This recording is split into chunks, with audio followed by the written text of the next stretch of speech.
शाह ने आवाज की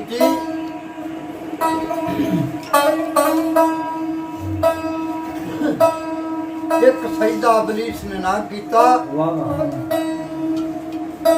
इस गल का की असर पिया करे लख इबादतां की कम तेरे इस वंज विचों खाना कसर पिया ओ मुसलमान की है तेरा ईमान कादा जेड़ा नबी नू आखना बशर पिया फायदा कोई नहीं होना कसूरमंदा भावें नज़म बोले भावें नसर पिया जीओ अगे लिखते ने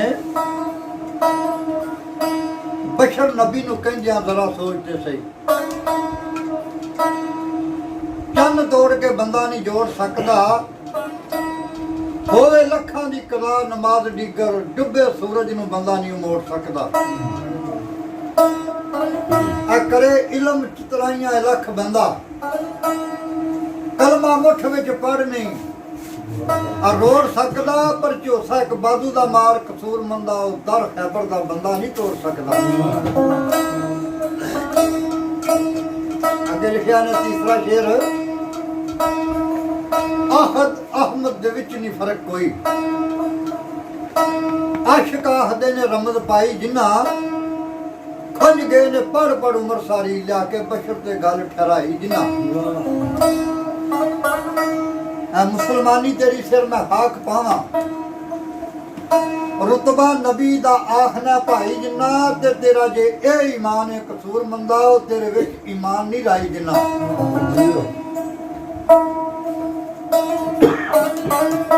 अगे लिखते ने आ सूरज चानवी जिन्ना तो मन टुरदा रब उन्हां तो करके जरा वख दसी वो नबी ते नबी सीधा व नबूवत ते सी ए अली दी शान वाला दुनिया जो खोल के एक दसी शरबत कातला बच्चे रहे मौला अज जे कोई देंदा डिठाई ते बेशक दसी वो नहीं दे मजहब दा बार्डर भन कसूर मंदा शान हादरी भयान चक दसी लिखते ने 1400 साल होया 1400 साल होया अली बाजू नारा किसे दा किसे ने मारिया नहीं आ टक्कर कुफर इस्लाम दी होई जिथे अली बाज को हद को पार सुधारिया ही नहीं वो जिथे पैन पीड़ा नबियां भी अली बाजू